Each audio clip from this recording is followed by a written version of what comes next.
So hey everyone, today is August 21, 2022 and we are doing the Hindu Delhi edition.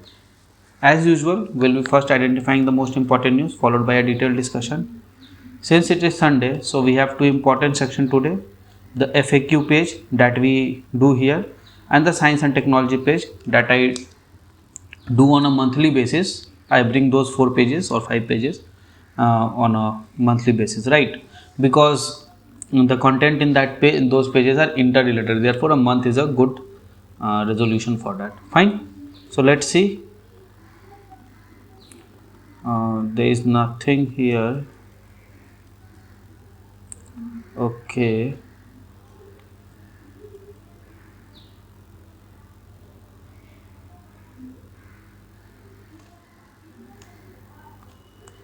Study find that health star rating recommended by FSSAI is least effective. Okay.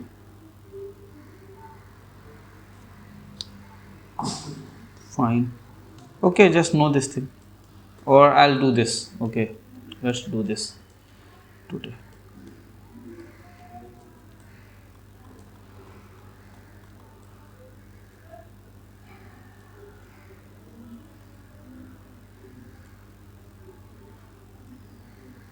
Okay, there is nothing here, nothing on these pages. Now let's see here if we have something. Himachal obviously is prone to natural disaster. True.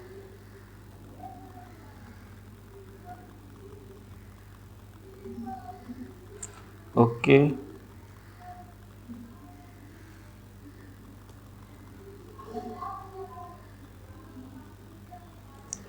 Okay, so there's nothing here. Mm-hmm.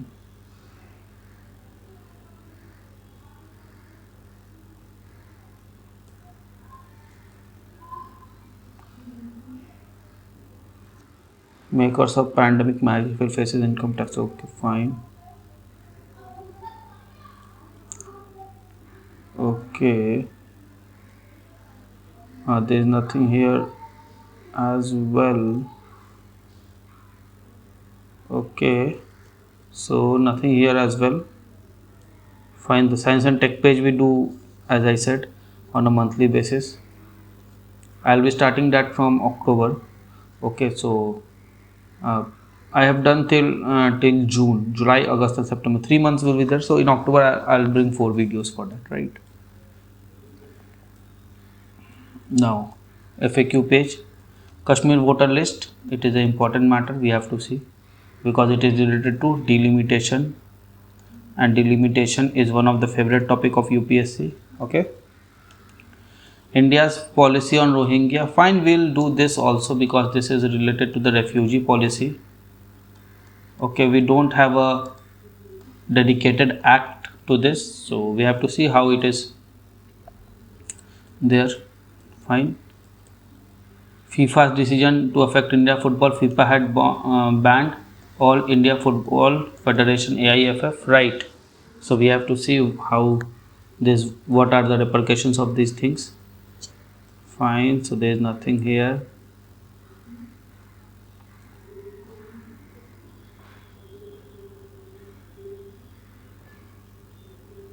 Okay, fine. So this is the, again, the sports page. We won't be doing that.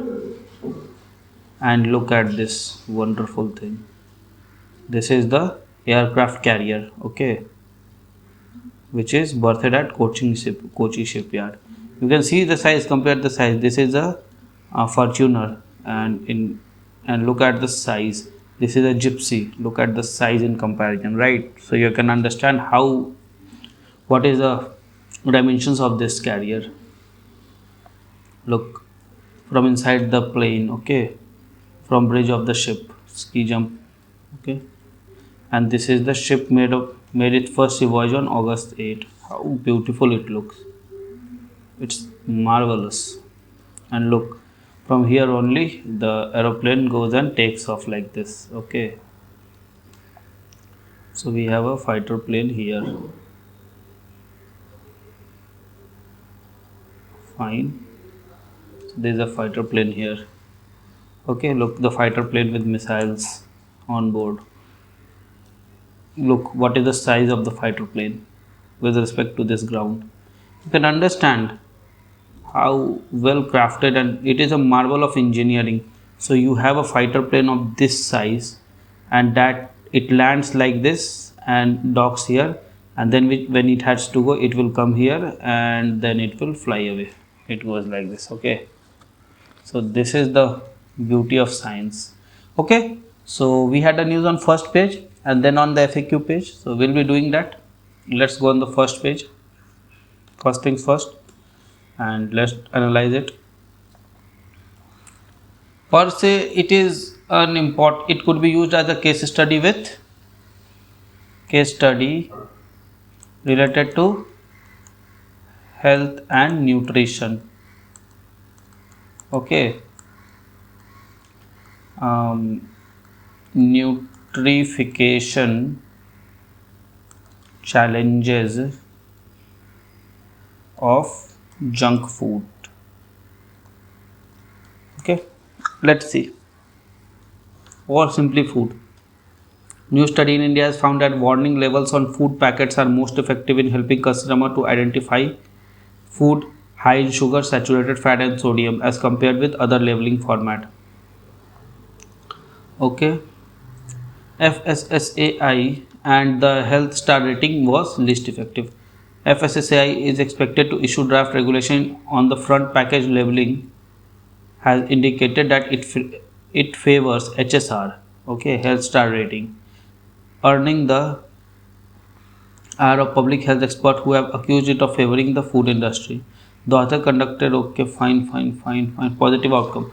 The warning level outperformed other levels even where secondary outcomes were concerned, such as perceived message effectiveness, which is predictive of behavioral change, argues out.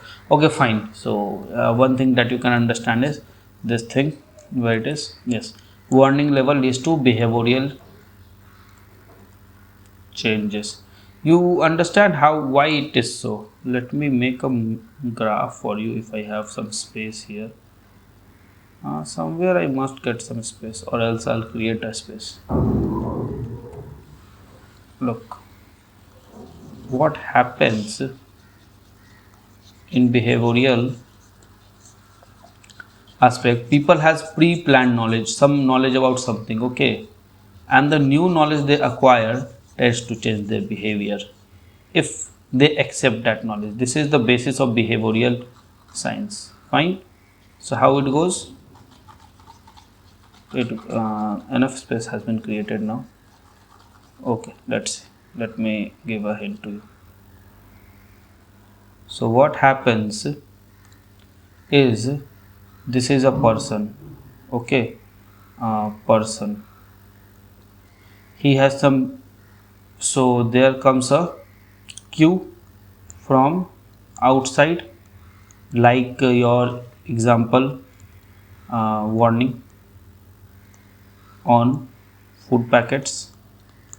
So what action he will take or the person will take depends upon his how he perceived it. Okay, perceived the warning. Fine. This perception is based upon his previous knowledge, what previous knowledge he had about it. Combined with both of these things, he will,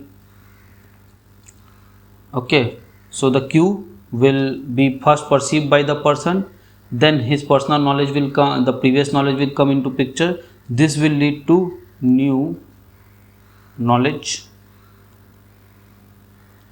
generation, which will lead to new behavior with respect to warning, okay, and this will lead to action. So person taking an action is not just one to one, means I gave an input and this is the person, so I'll get an output. No, the action, the output depends upon a whole lot of things, right? So next time, and this action, and then this action is again translated to his previous knowledge. Okay, so this is the cycle. When he will get the second cue from outside, then what will happen? His perception will be there. Now this action and result plus result of this action, okay, of this action is also important here. Action is added to his previous knowledge. Now this base plus this new warning will lead to again new knowledge generation, that will lead to new behavior. Let me write here new, and that will lead to new action. Okay, for this new action and the result will get accumulated as his previous knowledge. So this happens. Example, it is written that on tobacco, on that cigarette, that no, don't use tobacco. Okay, if a person has a pre-knowledge that consuming tobacco leads to cancer, so previous knowledge, and if say he gets this thing that he don't has to eat tobacco, it is in consonant with the previous knowledge. So new knowledge is that he must not eat tobacco. New behavior would be he will not be eating tobacco or consuming tobacco. The action, behavior and action would be the same here. And after that, what will be the result? He won't get cancer, right? His friend who don't have that previous knowledge that eating tobacco will create cancer, then he will eat tobacco, or say he had the previous knowledge but he ignored due to other factors, then he will eat tobacco and with time he will get cancer. Then that his friend getting cancer is again a cue to this person that eating tobacco brings cancer to him. So this cycle continues, right? This is it was given by Downs. Okay, this you will read in behavioral geography, behavioral science, you will read it there. Fine. So this is how it goes. Okay, now let's see, the FAQ page was there directly, no?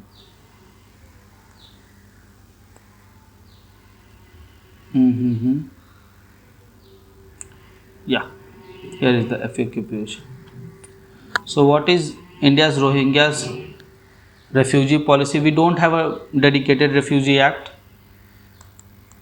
India don't have a dedicated act to deal with refugees. We follow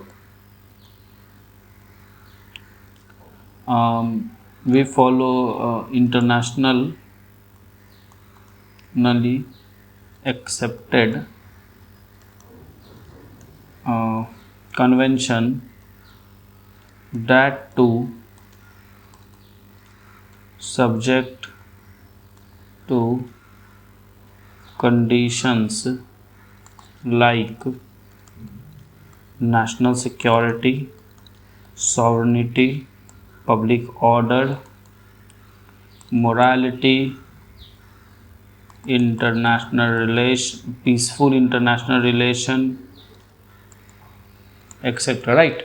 So these are the clauses. These clauses are very simple and they are applicable to almost entire fundamental rights itself, barring one or two.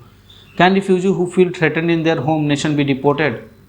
Okay, it is again UNHCR. Okay, United Nations Convention on Human Rights. Okay, what are the government's obligation? So why it has come? Because there was a demand that the Rohingya should be given flats and issued identity card according to the UNHCR, but Home Ministry refused it, right? So let's see. Where do Rohingya live in Delhi? Live in hutments in densely populated Kalindi Kunj and Mandanpur Khadar areas in Delhi, which are contiguous with Uttar Pradesh. Officially, about 1200 Rohingyas have been identified as among the first batch to have arrived Delhi in 2012. After they protested outside the UNHCR office in Delhi, they were provided a refugee card. What happened June last year? A fire ravaged one of the Rohingya camps at this Kanchan Kunj near Kalindi Kunj metro station in South Delhi. So there was a fire. The land belonged to the irrigation department of Uttar Pradesh. A day before the fire broke out in the hutment, Rohingya have been served notice by UP irrigation department to vacate the premises. After the incident, the sub-divisional magistrate and Delhi police made arrangement to move the displaced Rohingyas to an empty plot nearby that belonged to the Zakat Foundation of India. The Delhi government pitched tent and provided water and electricity. Mobile toilets were set up. As Delhi government was incurring an expenditure of 7 lakh per month, it was decided at a meeting to shift Rohingyas family to EWS flat, which were designed to as detention center and would be put under the constant police watch. Residents at the camp said that currently police do a daily roll call, but they are free to move anywhere. A police post has been set up near their camp. How is Delhi government involved? The Foreigners Regional Registration Office, responsible for tracking foreigners and their visas, that has been requesting space at a new location for the Rohingyas from Delhi government since 2021. The FRRO is under the administrative control of MHA, Home Affairs, right? On March 19, 2021, FRRO Delhi wrote a letter to Delhi Government Home Department seeking another location to house the Rohingyas. The Home Department sent a letter to another civic authority, the New Delhi Municipal Council, on 23rd of the same year that FRRO is constrained to restrict the movement of illegal foreigners and immigrants due to accused paucity of space. The department requested NDMC chairman to allot Barat Ghar along with EWS flat at Bakkarwala village to accommodate the foreign inmates with basic minimum housing facility. Earlier, in 2021 February, a joint team of Social Welfare Department and Home Department of Delhi government has zeroed it on EWS flat to designate it as a restriction center. On July 19 to 29, 2022, Delhi Chief Secretary Naresh Kumar held a meeting to find medium to long-term residential solution for Rohingyas refugee family. The minutes say that Lieutenant Government of Delhi was appraised of the plan. Since Delhi is a UT, law and order is under the central government. The AAP, that is not required. When did Rohingya came to Delhi? Rohingya, an ethnic group, mostly Muslim, hail from Rakhine province of West Myanmar and speak Bengali dialect. Myanmar has classified them as resident foreigners or associated citizen. They were forced to leave Myanmar in large number after several waves of violence, which first began in 2012. Myanmar army received attack in 2017 and lakhs took shelter in Bangladesh. Around 5 lakh Rohingyas fled to Saudi in 2012. According to the July 29 minutes of meeting, Rohingya first came to Delhi in 2012. What is the process of deportation? According to MHA, illegal immigrants are detected, detained and deported under the provisions of Passport Act or the Foreigners Act. The power to identify and deport them has also been delegated to state government and union territory. It is important thing. If this comes, then this would be the statement you can find in the prelims multiple statement question. Okay. Once a foreigner has been apprehended by the police for staying illegally without any document, he or she is produced before the local court. If the accused is found guilty, then they can be imprisoned for 3 months to 8 years. After completing their sentence, the court ordered deportation. The foreign inmates are moved to detention center till the country of origin verifies and accepts them. Though there are no separate rules for deportation of Rohingya, amid the fear of fresh exodus of Rohingya from Myanmar, MHA wrote to all the states that infiltration from Rakhine state of Myanmar into Indian territory, especially in recent years, besides being a burden to the limited resource of the country, also aggravates the security challenges. It also said that rise in terrorism in last few decades is cause for concern in most nations and that illegal migrants are more vulnerable to be getting recruited by terrorist groups. How have Rohingya been deported? In 18, 7 Rohingyas were deported to Myanmar. It was the first time that Myanmar issued certificate of identity to 7 Rohingya. They have been picked up in Assam in 2012 after they were moved to detention center from prison. They wrote to Myanmar embassy expressing their desire to return to the country and gave an undertaking that they were returning out of their free will. According to the advocacy group Human Rights Watch, India has deported 12 Rohingyas to Myanmar, claiming that they left voluntarily. However, the Union government denied repeated requests by UNHCR to gain access to them to independently access whether the decision was voluntary. Okay. Then the Minister of Home Affairs, in December 2017, the then Minister of State for Home Affairs, Kiran Rijiju, informed Parliament that there are around 40,000 Rohingyas in India, out of which 5,700 are in Jammu and also in Telangana, Punjab, Haryana, Uttar Pradesh, Delhi and Rajasthan. Out of this, only 16,000 are said to be registered with UN Refugee Agency. The MHA claimed that the exact number is not known and many of them enter the country clandestinely. In 17, the Border Security Force apprehended 87 Rohingya among Bangladesh border and 76 were pushed back to Bangladesh. Now, this is the most important part of this discussion. What is India's stand?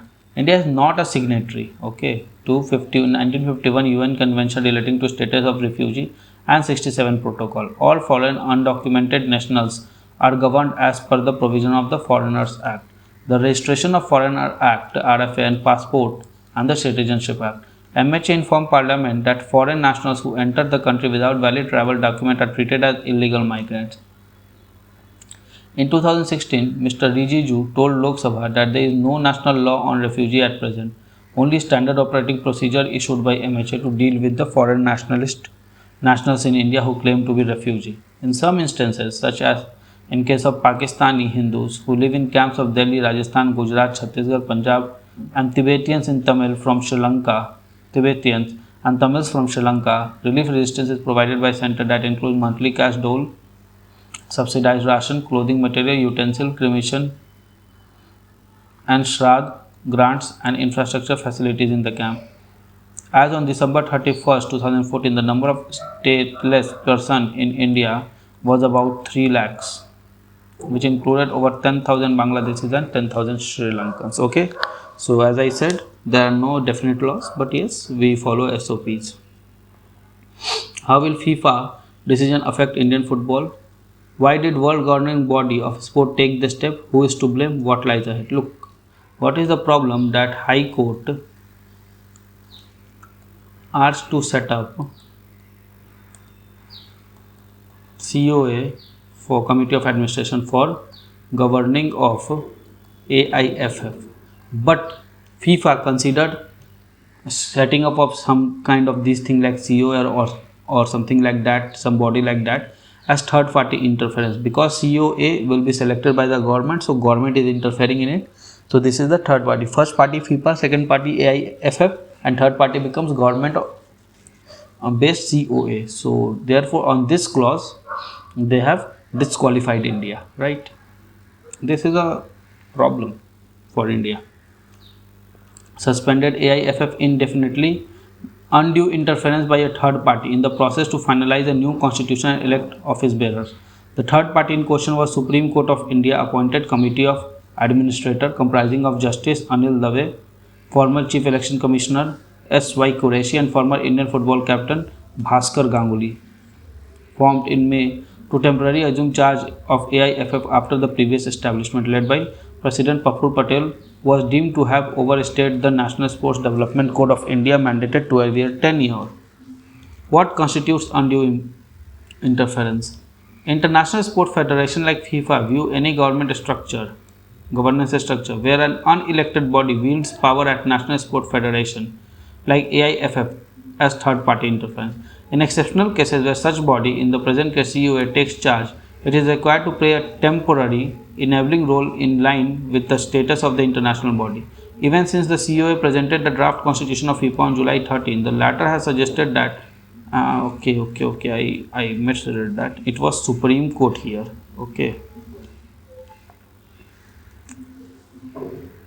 Chief along them were repeal of COA decision to give players and state association equal representation, electoral college of 36 votes each. The sport code mandated minimum of 25% representation for player in decision making roles. In a letter dated this, although we agree that players' voice needs to be heard, we are also of the view that importance of existing members of AIFF should not be undetermined. However, we understand that requirement of Sports Code of India and recommend AIFF to bring in presence of about 25% of eminent player in executive committee as co-opted member. FIFA didn't approve approve of the fact that before the hearing of Supreme Court on August 3, COA didn't revise its equal representation clause. FIFA also took issue with the move to elect interim body for 3 months just for the conduct of World Cup, while constitution is finalized parallelly. We understand that COA would still play a role within the aforesaid interim mandate. The FIFA letter conveying the suspension said, concluding that it too constituted undue interference. Okay. How has COA reacted? In a statement put out a day after the suspension, COA expressed surprise and disappointment. FIFA decision has come as an extensive discussion, even as extensive discussions were ongoing between FIFA, COA and Union Sports Ministry. The COA said it was agreeable to conduct election with an electoral college consisting of just 36 state representatives and giving player representation as nominated member in an EC as desired by FIFA. In a separate letter, COA also assured FIFA that interim executive committee would function independently and with no supervised and will not be supervised by the former. However, the electoral college published on 16 after the FIFA suspension was announced has as many as 69 members including 36 players. It understood that the changes to draft constitution to bring in line with FIFA recommendations will need Supreme Court's nod. What is the role of Union Sports Ministry? After mostly remaining in the background, the Union government at the hearing of August 17 informed the Supreme Court that it was in discussion with FIFA. Yesterday the government took it up. We had 2 meetings with FIFA. There is a breaking of ice which has taken place, the government said, and asked for more time. The next hearing is scheduled on Monday. What are the repercussions? Obviously, we won't be able to conduct Under 17 Women World Cup. Gokulam Kerala Football FC is not being allowed to play in ongoing AFC Women Club Championship in Uzbekistan. Is the first significant blow. So our players are not able to play the international matches. We won't be and we will not be hosting any international matches. Okay. Mohan Bagan participation to AFC Cup is also in doubt. So are India's scheduled international friendliness against Vietnam and Singapore next month. Development funding from FIFA and Asian Football Confederation will stop. Indian club cannot sign foreign player and Indian officials will not be eligible for international assignment.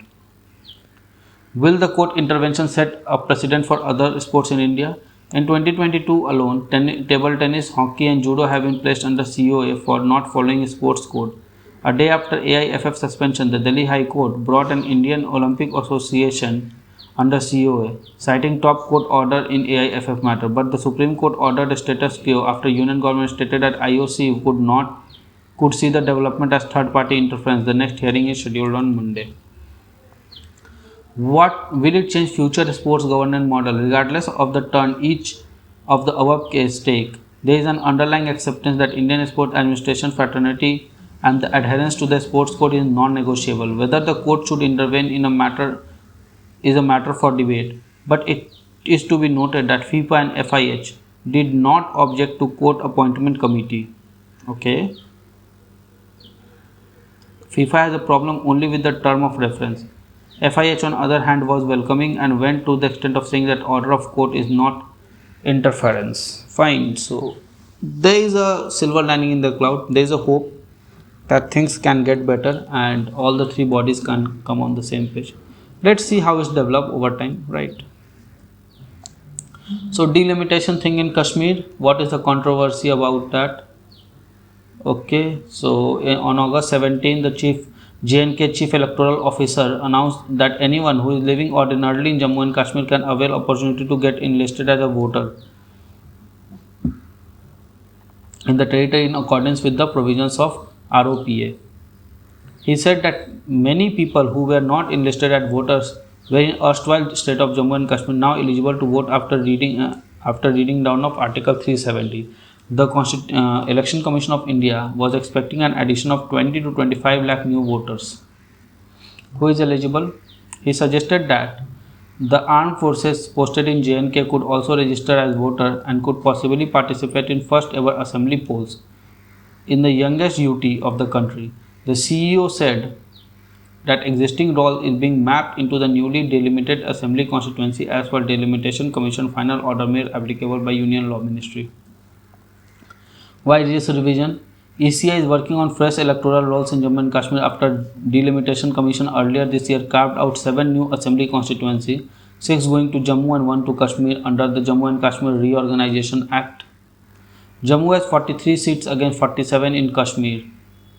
The Delimitation Commission has redrawn many constituencies and fresh electoral rolls are essential to prepare the ground for any announcement for the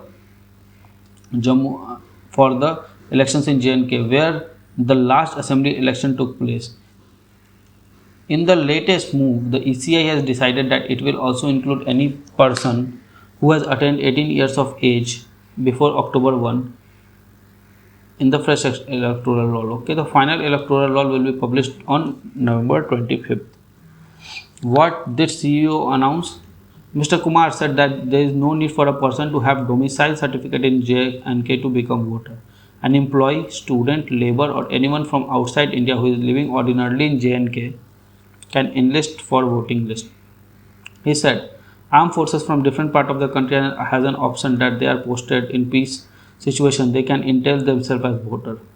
Jammu is a peace station and anyone from outside posted here can avail option to enlist as voter. He observed that 25 lakh new voters are expected to be enrolled in J&K. Fine, same thing. So, how were J&K roles revised prior to 19? When J&K has a special constitutional power prior to August 5, 2019, the assembly electoral rolls in states were drawn according to J&K Representation of People Act, wherein only permanent residents were eligible to get registered for assembly rolls. To get voting rights, permanent residence certificate and domicile certificate has to be shown. Several lakh residents from West Pakistan, Pakistan-occupied Kashmir who had migrated to J&K were living there for decades and had no voting rights. Okay. So, what has the ECI announcement caused a furore? Why it has been a cause of furore? Okay. All political parties in J&K except BJP has reacted sharply. J&K main regional party including National Conference, PDP, CPIM and People's Conference have expressed concern that the move will open the floodgates and turn local into electoral minority. Former Chief Minister and PDP President Mahbooba Mufti expressed the concern that there will be a plan to bring 25 lakh non-local and make them eligible to cast their vote in next J&K election. This is the last nail in the coffin of electoral democracy. Okay. People Conference Chairman Sajad Loon compared the move with 1987 rigged move with the 1987 rigged election in J&K, which resulted in mass militancy in Kashmir in 1990s. Please remember 1987. We are yet to come out of that. Don't replay 1987. It will be disastrous now. Okay. So fine. If you want to take my take on this, the only thing is that these parties, as I feel, I may be wrong, and exceptions may exist. There is a disclaimer for that. But these parties like this National Conference, PDP, okay, and People's Conference, CPIM, they have been there in Kashmir from 1947 to 2017, 18, 19. Okay. In this much time, they were not able to develop Kashmir. Okay. Fine, a massacre and exodus happened from there. Okay. Things were worst in Kashmir, right? But still, there was no development. It became only a hub of terrorism. Fine. Now they are saying that 1987 may repeat. Why don't they just go for some progressive step? Why do they want to keep the people regressive there? The son and daughter of the person named Mahbooba Mufti, or the son and daughters or the grandson and granddaughters of Abdullahs, or this person, what is his name? I just read it here. Yes, Mr. Loan, his son or daughter. would be studying in foreign, they won't study in Kashmir. Okay, and the local people that have been living there for some time, that are the ordinary resident of that place, they choose them. They use choose them is the muftis and the Abdullahs and the loans. Okay, they get fund from center. Not to mention that there are illegal fundings from Pakistan and China as well, but they get legal funds from center. They use it for their personal well-being most of the time. Exceptions may exist, yes, that's true, but most of the time, or else Kashmir would have been developed till now. Okay, their children study abroad, and what do they say? That don't replay 1987. Sir, please try to develop Kashmir. Kashmir is a place where tourism has immense potential. It can beat Singapore. You know why Singapore is one of the best tourist places? Because it has not taken part in both of World War. Singapore has not Singapore. It can beat Switzerland. Switzerland has not taken part in any of the World War, and let me make this very clear. Till date, Switzerland has not fought a war. It is such a beautiful country, therefore it do not see bloodshed. Okay, therefore we have a bank called Swiss Bank. Swiss Bank stores the black money of entire earth. Fine, so you must understand this thing. You must take cue from those things, that Kashmir has the similar, maybe a better tourist potential than Singapore. You are not developing Kashmir. You are keeping that militant, and center is blaming the regional party is blaming the center. They must work in tandem to at least make Kashmir the heaven on the earth. Not heaven, then semi-heaven on the earth. Okay, that immense tourism potential, if the people are become developed there, you can understand it can change the situation of that entire area, the northern frontier of India. Pakistan would get developed, the Siachen area would get developed, the entire ecosystem there, the entire tourist ecosystem will develop there. That is the potential, but no, they won't be using that. They won't just land full of blood. Fine. So this is my take. Both center and state, the regional party, the central and the regional party will should try to develop Kashmir. We need a developed Kashmir, because that will actually bring dollars to India, and once dollars start coming, then we can fund the growth of entire India. Okay, Kashmir can play a major role there. Fine. Okay, now let's see what else we have. I often find these things very dramatic type, that oh, this has happened, oh, that had happened, if you do this, then this will happen, this may return, terrorism will increase. Why don't you talk like this, that if can we set an industry over there? What about food processing industry? How about apple processing industry? How about saffron processing industry? How about industry related to hotel and tourism? How about banking, open banks there? How about making bridges there? How about bringing electricity to each hamlets there? You must talk these things, not that how about education there, how about sanitation there, how about bringing water to each and every house there, piped water. Okay, Amrut mission, why it is restricted to the mainland India? Why can't it go to the border areas and this thing, Jammu and Kashmir or the Himachal or the Arunachal Pradesh? You must go there. They are part of India and they required us and we require them. Okay, fine. So with this we have reached the sports page. So with this I am ending today's session. I hope you like it. If you like it, consider subscribing the channel, liking the content, commenting and sharing the content with your friend and family. Right, it's time to take a part from you. So goodbye all, good luck, study hard and Jai Hind.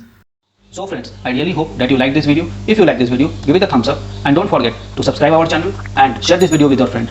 Follow us on Telegram as well. Also, keep studying hard, keep following your dreams and keep tuned to our channel. Comment below for any suggestion. Till then, goodbye, good luck, keep studying hard.